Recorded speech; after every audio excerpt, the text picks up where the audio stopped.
লোকটা দেখে খুব চিন্তিত মনে হচ্ছে, গিয়ে জিজ্ঞাসা করি তো যদি কোনো সাহায্য করা যায়। দাদা, আপনার কি হয়েছে?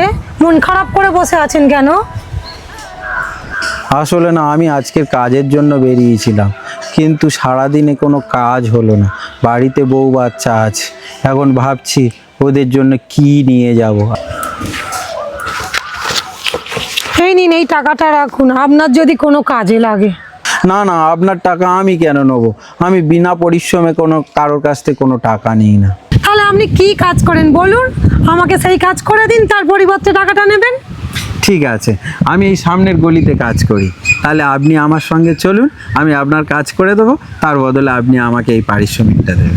ঠিক আছে, চলুন।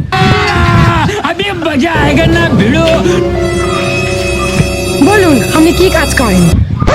আমি চোর। দিন, কি টাকা আছে আপনার কাছে দিন। এই নিন। পরিশ্রম ছাড়া আমি কারোর কাছ থেকে টাকা নিই না। পরিশ্রম করে ইনকাম করার মজাই আলাদা।